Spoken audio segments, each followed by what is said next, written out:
크리스마스가 다가오고 연말이 되면 목회자들과 함께 바쁜 부서가 찬양됩니다. 수고 많이 하실 텐데 잘해 주시기를 바랍니다. 날씨가 추워졌어요.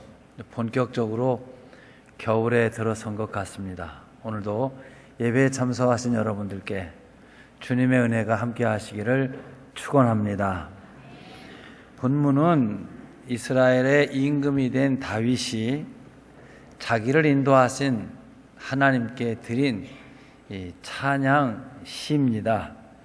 하나님께서 사울을 비롯한 모든 대적의 손에서 다윗을 구원한 날 부른 노래입니다. 여러분이 알고 계시듯 다윗은 사무엘에 의해 장차 이스라엘의 왕이 될 것이다, 이런 기름 부음의 약속을 받았는데 그 순간부터 이루 말로 표현할 수 없는 수많은 고난스러운 삶을 삽니다.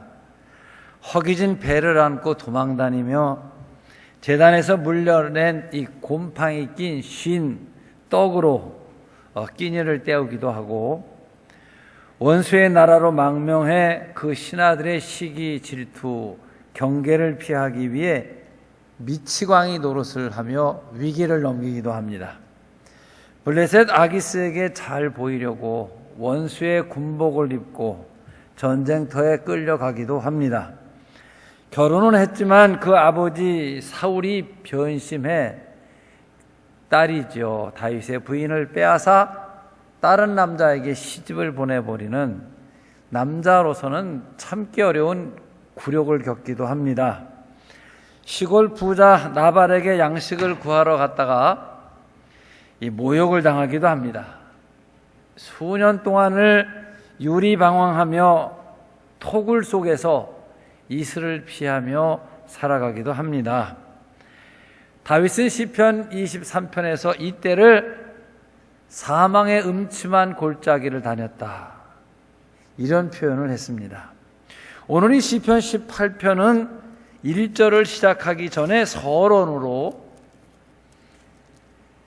여호와께서 다윗을 그 모든 원수들의 손에서와 사울의 손에서 건져주신 날 다윗이 이 노래를 불렀다, 그리고 시편 18편 1절이 나옵니다. 그러니까 고난 가운데에서도 의롭게 하나님을 의지했던 사람에게 승리의 노래, 축제의 노래를 부른 것입니다. 감격의 날, 행복한 날 불렀던 노래 가사입니다. 성경은 악인이 일시적으로 형통하기도 하고 또 하나님 잘 믿는 사람이 고난을 받기도 하지만 결국은 의인이 승리한다, 이것을 말씀하고 있는 책입니다. 비가 오면 빗물이 고여 아무렇게나 흐르는 것 같지만 깊이 보면 분명한 원칙이 있습니다. 높은 곳에서 낮은 곳으로 흘러 모이고 개울을 거쳐 결국 바다를 향해 간다는 것입니다. 이와 같이 이 세상 되어지는 일들의 결과를 보면 악인이 자기의 지혜에 자기가 판 함정에 빠져지기도 하고 의인이 그 믿음으로 말미암아 역사 속에 의인이었음을 드러내기도 합니다. 하나님께서는 인간 역사를 먼 곳에서 방치하시고 그리고 이 방관하고 계시는 것 같지만 분명 지금도 역사는 하나님의 계획하신 대로 주관되어 가고 있다는 것입니다. 여러분과 저는 이것을 믿는 사람들입니다. 하나님이 말씀하신 그 성경대로 사람이 믿고 순종하면 무시하고 불순종하던 하나님의 말씀은 살았고 운동력이 있어 한 사람의 인생과 한 국가의 운명과 역사를 하나님의 말씀이 심판을 하십니다.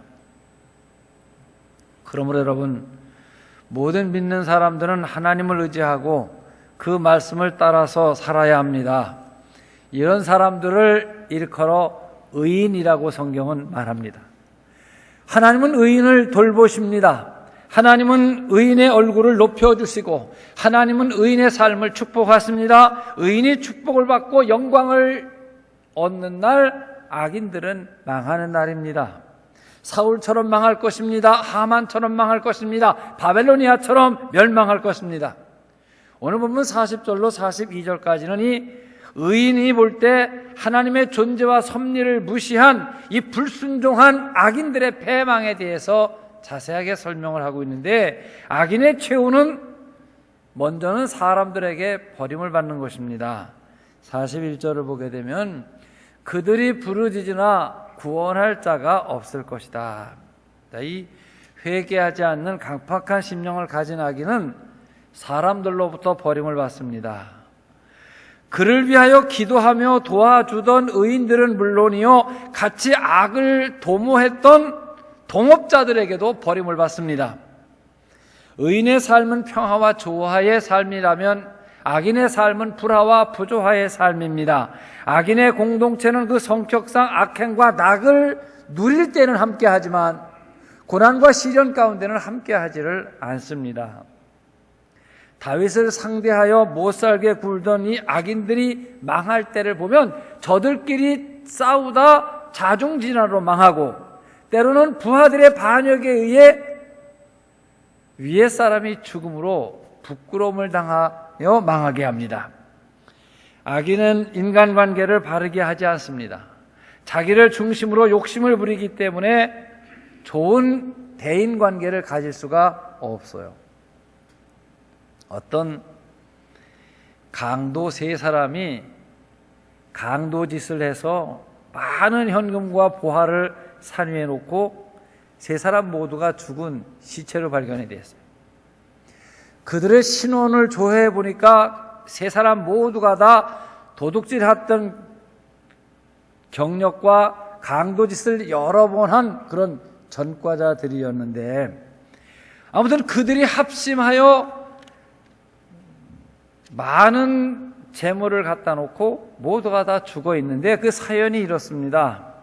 저들 세 사람이 현찰과 보물을 수북히 쌓아놓고 생각하기를, 똑같이 저마다 두 녀석만 없애면 다 내 건데, 그렇지 않습니까? 계산은 두목이 꾀를 내어 부하 한 사람에게 심부름을 시킵니다. 넌 요 아래 동네 내려가서 술을 좀 받아와라. 우리가 지금 한탕을 제대로 했으니 한 잔 먹어야 하지 않겠느냐. 그래서 술 사러 내려보낸 뒤에 한 녀석을 죽여 계곡에 묻어버렸어요. 이 동네에 나와 술을 사러 온 이 부하가 생각을 해봅니다. 저 산 위에 있는 두 사람만 없애버리면 저것이 다 내 것이 되는데, 이번엔 술주전자에다가 독약을 집어넣어 들고 옵니다. 와서 왜 혼자 있느냐, 한 친구는 어디 갔느냐고 물었더니 물들어 심부름을 보내놨다고 합니다. 이 두목은 잽싸게 술 사온 친구를 없애버렸습니다. 이제는 모든 것이 내 겁니다. 급할 게 하나도 없습니다. 그래서 그늘에 앉아 느긋하게 술을 한 잔 먹었습니다. 어떻게 됐겠어요, 여러분? 이럴 때 말을 재미있게 하기 위해서 교회 열심히 다니고 가난한 나무꾼 집사님이 딱 오셔서 횡재한다는 얘기로 올라가야 돼요. 그건 제가 만든 말이고, 사람이 나쁜 목적을 위하여 일시적으로 선을 행할 수 있지만 시간이 지나면 왜 그가 선한 행위를 했는지가 알려지게 됩니다. 결국 악한 일을 하기 위해 미끼를 던진 것이 되고 결국은 모두에게 버림을 받게 되지요. 결국 자기 계산과 논리 때문에 자기가 망하고 마는 것이 악인의 길입니다. 이번엔 하나님께로부터 버림을 받습니다. 좀 덥지 않습니까?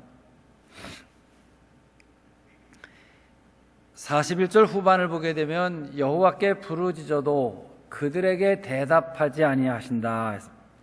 여기 성경이 말하는 악인은 하나님의 말씀에 대해 구체적으로 순종하지 않는, 믿지 않는 불신앙인들을 악인이라고 부르는 것입니다.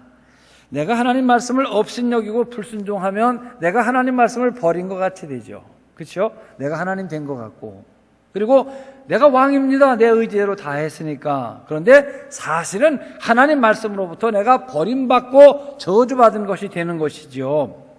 그 예가 사무엘상 15장 이 사울의 경우를 보면 하나님께서 사울을 임금으로 세우시고 그에게 은혜와 능력을 주셔서 하나님의 영광을 가리는 아말렉과 전쟁에 승리케 하시는데 이런 명령을 내리십니다.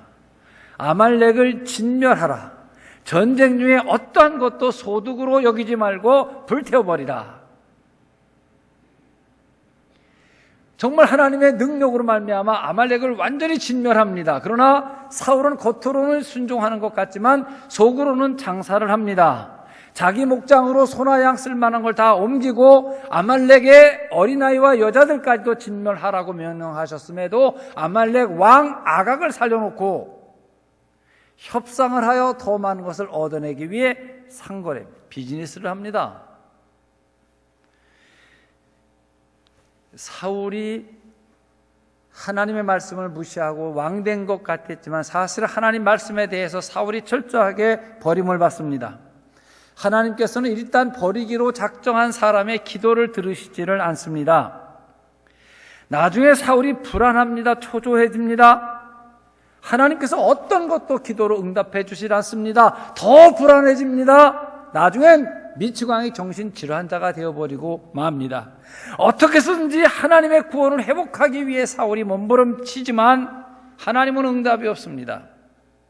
사무엘상 28장을 보게 되면 박수무당을 찾아가 사무엘의 영을 들어 올려달라고 하는 얘기가 나오지만 사무엘은 그에게 저주를 퍼부어버립니다.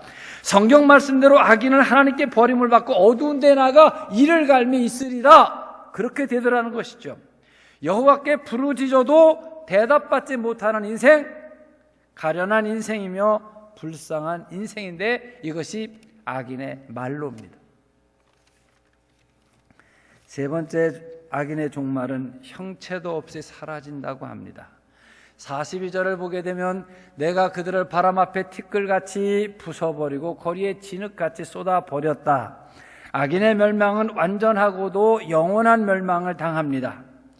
사울은 이스라엘 역사의 전환기에 화려하게 등장한 사람입니다. 특별히 외모가 뛰어나고 백성들이 그를 존경하고 좋아했습니다. 그 소망과 축복 속에 기대되는 가운데 이스라엘의 초대 임금으로 등극을 하지요. 그런데 사울은 이스라엘 역사에서 완전히 사라지고 그의 발자국이 희미하게 남았을 뿐 사울을 기억하고 사울을 좋게 여기는 사람은 아무도 없습니다. 나 사울 같은 사람 되게 해주세요, 이렇게 기도하는 사람 없습니다. 사울같이 되어선 안 된다. 역사에 나쁜 사람의 예표로 등장할 뿐입니다. 이 악인의 상징적 존재, 하나님께 버림받은 사람의 대표적 인물이 사울이 되고 말죠. 뿐만 아니라 악인의 비참한 최후를 마치게 한다고 말합니다. 41절 후반부 끝부분은 거리에 진흙같이 쏟아버려졌다, 이런 표현을 합니다. 성경에 여러분 의인을 대적했던 사람들은 대부분의 그 끝이 비참합니다.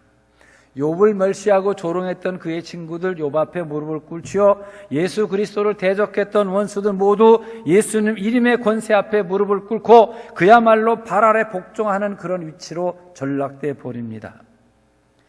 이 사울 왕의 역사 초기에 그 순수했던 모습을 버리고 하나님의 말씀에 불순종함으로 버림을 받았어요.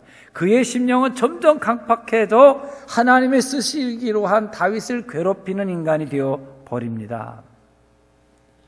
이렇게 다윗을 괴롭히던 사울이 블레셋과 전쟁에서 길보아 산이라는 곳에서 아들 셋이 전사를 하고 자기도 중상을 입습니다. 여러분, 아버지로서 아들 셋이 죽는 모습을 현장에서 보면서 자기도 중상을 입어 자결을 하려고 하는데 그것이 마음대로 되질 않아. 지나가는 아말렉 소년을 불러 나의 숨을 좀 끊어달라는 얘기를 합니다. 그런데 참 안타깝게도 그 아말렉 소년이 누구냐 하면 과거 그가 왕으로 등장할 때에 진멸해버려라 하는 하나님의 명령을 지키지 않고 살아남겨 놓은 아말렉 사람이 사울 최후의 가해자가 되어 그 손에 사울이 숨이 끊어지고 맙니다. 그 블레셋 사람들이 사울 이 사부자의 시신을 끌어다가 그 나라 성벽에다가 이렇게 빨래 널듯이 널어놔 버립니다. 결국 사울의 죽음은 불순종한 자의 종말, 회복되지 않는 영원한 종말을, 오늘 다윗은 그것을 거리에 진흙같이 쏟아버리셨다, 하나님께서 이런 표현을 합니다. 다음은 이 의인의 흥왕, 신앙인의 종말을 성경은 아름답게 표현을 합니다. 먼저 하나님께서 열방의 으뜸을 삼으셨다, 이런 표현을 해요. 여기 43절, 주께서 나를 백성의 다툼에서 건지시고 여러 민족의 으뜸으로 삼으셨으니, 이 말씀은 다윗의 기록한, 자기가 체험한 하나님에 대한 기록입니다. 여러분 아시다시피 다윗은 유대 베들레헴의 목동이었습니다. 어린 시절에 그 동네 소년들이 양을 치듯이 그도 평범하게 양치기를 하던 사람입니다. 귀한 부분이라고는 조금도 없는 떼국이 뚝뚝 떨어지는 시골 촌 어린아이였습니다. 그의 아버지 이새조차 막내 아들인 다윗은 다른 아들들만 못하여 우리 집을 빛낼 만한 그릇이 못 된다 하여 양치기를 시킵니다. 사무엘서 16장 11절에 사무엘이 하나님의 뜻을 따라 이새의 집에 와 기름병을 들고 이새의 아들 중에 왕을 세우려고 하는데 그 형들 7을 다 면접을 시킵니다. 이게 당신의 아들 다요. 그랬더니 하는 말이, 한 녀석이 있는데 걔는 별 볼 일 없어 양치기를 시켜놨습니다. 그를 데려오라. 그래 결국 사무엘이 기름을 붓습니다만 그 부모나 자녀들, 같은 형제들 사이에서 그 동네 사람들이 보기에도 아무짝에 쓸데없는 희망 없는 존재가 다윗이었어요. 그러나 다윗은 일생을 하나님을 경외하며 살았습니다. 하나님을 순종하며 살았습니다. 어떤 형편, 어떤 상황에서든지 모든 판단과 선택, 행동 동기의 근본은 하나님의 뜻이었습니다. 하나님의 뜻을 따라 살았기 때문에 그가 고난을 더 오랫동안 겪었는지도 모릅니다. 한 번은 사울을 피해 이 블레셋에 빌붙여 살 때 블레셋 왕 아기스의 부하들이 경계를 받을 때 미친 짓을 합니다. 앞에서도 말씀을 드렸습니다만 오래돼 상한 그 생선 눈처럼 눈을 개슴츠레 하고 이 외침을 질질 흘리고 대문을 극적거리면서 완전히 맛이 간 사람 흉내를 내 저들의 경계를 피하고 위기를 넘기는 그런 다윗의 이야기가 나옵니다. 다윗이 골리앗을 죽일 때만 하더라도 이 사울 왕은 아쉬웠습니다. 누군가 나가서 골리앗과 대적을 해야 되는데 이스라엘에 나간다는 사람이 없어요. 그래서 상품 시상을 겁니다. 나라의 반을 주겠다. 내 딸 미가를 그에게 아내로 주어 내 사위를 삼겠다. 파격적인 것입니다. 이만큼 위기였다는 말인데 다윗이 골리앗을 넘어뜨리고 오니까 다윗을 업신여겨 딸을 주질 않습니다. 그러면서 또 숙제를 내주기를 블레셋 사람들 군인들의 양피 100개를 베어와라. 이게 좀 죄송합니다만 생식기 100개를 잘라오라는 거예요. 누가 그거 가져가라고 그럴 사람이 어디 있겠어. 그런데 충성스러운 다윗이 가서 또 100개를 잘라왔어요. 그 딸을 줘놨어요. 죽어도 또 변심을 해가지고 그 딸을 뺏어서 또 딴 남자한테 씹어내는 거예요. 다윗이 사무엘하 3장 쪽을 가서 이제 임금이 되는 자리에서 미가를 데려오라. 이제는 다윗이 왕 됐어요. 그래 발디엘에게 시집갔던 딸을 뺏어오는 걸 보면 아내를 딴 남자에게 뺏겼을 때 얼마나 굴욕스러웠는가를 우리가 이해할 수 있는 거예요. 그래 내가 힘주어졌을 때 미가를 데려와라. 그럼 얼마나 비참한 시간을 보냈나 이해할 수 있겠죠. 뿐만 아닙니다. 평생 모은 재산과 가족들을 원수에게 속아서 하루아침에 잿더미가 되고 거지가 됩니다. 이 시글락이 불타고 모든 것을 잃어버릴 때 다윗은 표현이 울 힘이 없어 울지 못했다.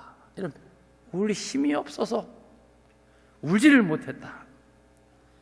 그러나 다윗은 참았습니다. 의인 다윗은 하나님을 의지하는 믿음이 흔들리질 않았습니다. 다윗이 하나님을 경외하며 살았을 때 하나님께서 다윗을 축복하셔서 베들레헴의 목자에서 이스라엘의 백성을 다스리는 목자 왕으로 세우십니다. 뿐만 아니라 다윗을 축복하셔서 다윗의 나라가 역사 전에도 지금까지도 그 영토에 있어서나 부강함에 있어서나 풍요로움에 있어서 다윗 시대를 능가한 적이 단 한 번도 없었습니다.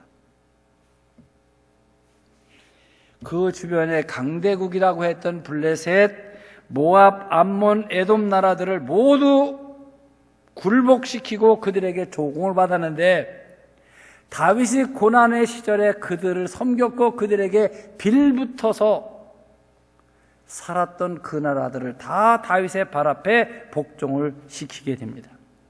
시편 23편에서 다윗은 하나님께서 내 손을 높이 드셨고 내 잔에 부은 기름 내 잔이 넘치나이다 라고 하나님을 찬양했습니다. 사랑하는 성도 여러분, 하나님은 의인을 높이십니다. 오늘도 역사 속에서 하나님을 높이고 그 뜻에 순종하는 일을 하나님께서는 축복하십니다. 그가 어떤 형편과 상황에 처해 있든지 간에 그의 손을 높이신다는 사실을 믿으시기를 바랍니다. 혹시 여러분의 지금 처한 형편이 다윗과 같이 고난의 때에 계십니까? 낙심하지 마시고 인내하시며 하나님을 바라보십시오. 반드시 하나님은 여러분의 손을 높이 들게 해주실 것을 믿으시기를 바랍니다. 두 번째, 모든 세상 사람들로부터 섬김을 받게 하신다. 여기 43절 후반을 보면 내가 알지 못하는 백성이 나를 섬기게 될 것이다. 이 다윗은 남의 나라 군복을 입고 전쟁에 가기도 하고 참 그 사람에게 은혜를 받고 있는 입장에서 그 나라 전쟁이 났으니 가자고 그러는데 안 갈 수가 없잖아요. 참 힘든, 이스라엘의 임금 될 사람이 이스라엘의 적국의 군복을 입고 이스라엘을 치러 가는 전쟁터에 나갈 상황이 벌어지는 거예요. 사울에게 미움받아서 생애 전반부가 온통 고난의 시간들이죠. 일찍 기름 부음을 받았지만 왕위를 얻지 못합니다. 사울에게 쫓겨 블레셋으로 도피하고 모압 땅으로 옮겨 다니기도 합니다. 그러나 하나님께서는 의인의 삶을 함께 하십니다. 인간의 생각으로는 헤어날 수 없는, 도무지 헤쳐나갈 수 없는 그런 상황에서도 하나님은 그를 축복하셔서 다윗의 손을 들게 하시고 다윗이 누군지도 모르는 사람들이 다윗을 섬기는 그런 위상으로 다윗을 높여주셨습니다. 다윗에게 강력한 힘을 주셔서 세상의 모든 왕들이 다윗의 말을 듣게 만들어주셨습니다. 사랑하는 성도 여러분, 하나님은 놀라우신 분이십니다. 하나님의 섭리는 오묘하고 신비한 것입니다. 하나님께서는 선택한 자를 훈련하십니다. 그리고 그 훈련이 끝나면 반드시 하나님께서 그를 쓰시며 그를 축복하십니다. 어느 개인에게나 또 선교지에 항상 생겨지는 그런 일인데 우리나라 선교 초기에 이런 일이 있었어요. 미국 북장로교 선교사 중에 사무엘 무어라는 목사님이 1893년도에 한양에 왔어요. 대개 선교사들이 들어가 상대하는 그 선교지는 그 사회에서 가장 밑바닥 사람들이 있는 곳입니다. 우리도 필리핀에 선교하지만 필리핀에서도요, 권세가 있고 풍성하게 사는 사람이 왜 우리 센터에 오겠어요? 외국인이 하는 그런 교회에 못 들어오겠어요? 그러니까 그 나라 그 사회에서 가장 낮은 곳에서 치료받지 못하고 배우지 못하고 입지 못하고 먹지 못하고 헐받은 사람들이 선교사 교회에 와서 예배를 드리다 성령을 받고 하나님을 알고 글을 배우고 기독교 인재로다 이렇게 커나가는 거예요. 어느 선교 현장이나 그렇습니다. 저희도 필리핀에서 주일학교 애들 중에 믿음 있는 아이들을 선택해 공부를 시키고 한국에 데리고 오고 유학을 시키고 또 다시 현지로 보내서 자기 민족들을 복음화시키는 그런 인재로 우리가 써야 되는 그런 과정들을 진행하는데요. 자, 이 사무엘 무어 목사님이 선교하시는 지역은 당시 한양에 백정들이 몰려 사는 곳이었어요. 당시 백정들은 호적도 없고 복장도 없고 이름도 없어서 바꿔야 이놈아 그러면 셋네 여기 있습니다. 항상 그렇게 말을 해야 되는 사람들입니다. 서울 공단골에 박씨라는 백정이 살았는데 그 아들이 디프테리아가 걸려 죽어가고 있어요. 사무엘 무어 목사님은 함께 선교하는 에비슨 목사님에게 연락을 합니다. 에비슨 목사님은 의사 선교사로서 당시에 고종 황제의 주치의였대요. 그런데 이 사무엘 무어 목사님과 에비슨 목사님이 그 백정의 아들 디프테리아를 고쳐주기 위해 수차례 왕진을 하는 거예요. 자, 여러분 생각해 보세요. 고종 황제 드리던 그 약을 백정의 자식에게 주고 주사를 놔주고 하니까 이 백정의 집안에선 정말 백골난망이죠. 너무 황송한 은혜를 받았지요. 당연히 그 집 식구들이 다 예수를 믿고 그 아이는 건강을 회복했어요. 자, 이제 이 박지성을 가진 그분이 수원으로 내려가 50여 명이 모이는 교회를 세워서 그 교회가 지금까지 있고, 자, 그 아들이 디프테리아에 걸렸던 그 아들이 장성을 해 교회에서 우리 언문이라고 그러죠. 한글을 깨쳤어요. 그리고 열심히 공부를 하면서 하나님의 사랑을 깨닫고 보니까 내가 너무나 존귀한 존재, 나를 위해서 하나님의 아들 예수 그리스도께서 십자가에 죽으실 만큼 내가 소중한 존재인데 내가 백정의 자식으로 이렇게 인간답지 못하게 살고 있구나를 깨달아 요즘 말로 인권운동을 합니다. 나라에 상소를 했어요. 백정도 복장을 좀 갖추고 살게 해달라. 왜 백정은 머리에 아무것도 쓰질 못하게 하느냐. 우리도 망번이나 갓을 쓰게 해달라. 그리고 우리도 이름을 갖고 살 수 있게 해달라. 왜 우리는 바꿔야 이놈아가 왜 내 이름이냐. 그리고 제발 지방 하급 관리들이 우리들을 마음대로 부려먹지 못하게 좀 법을 만들어 달라. 이게 당시 내무 대신인, 요즘으로 말하면 내무장관 그러다가 뭐 행정자치부 장관 그러는데 6.1준이란 대신에게 접수가 돼 우여곡절 끝에 그들이 호적을 갖고 독립가계를 유지합니다. 이게 500년 만에 되어진 일입니다. 그래 한국 최초 백정의 이름을 갖게 돼 이분이 자기 이름을 박성춘이라고 이름을 짓고 자기 아들에게 이름을 박서양이라고 이름을 지어줍니다. 이 아들이 바로 디프테리아에서 살아난 아이인데 이 아이가 당시에 제중원 의학교에 들어가요. 제중원 의학과는 연세대학교 의과가 의과 전문대학이다가 지금은 연세대학교 의과대학이 되었습니다만 바로 이 박서양이가 제중원 의학교를 졸업받고 세브란스 의학 전문학교를 졸업하고 대한민국 의사면허 1번이에요. 당시에는 한방만 하고 침 놓고 뭐 약 때려 먹고 하던 그런 그 한방만 있고 최초의 서양의학을 배워 한국 서양의학을 배운 의사면허 1번이 박서양이에요. 그리고 연세대 의대 한국인 최초 교수가 그가 되었습니다. 전염병으로 죽음에 버려진 백정의 아들이 하나님을 앙망하고 하나님의 말씀을 진리로 하여 순종하여 사니 하나님께서 그를 통하여 얼마나 많은 사람들의 생명을 살렸겠나 여러분 상상을 해보시기를 바랍니다.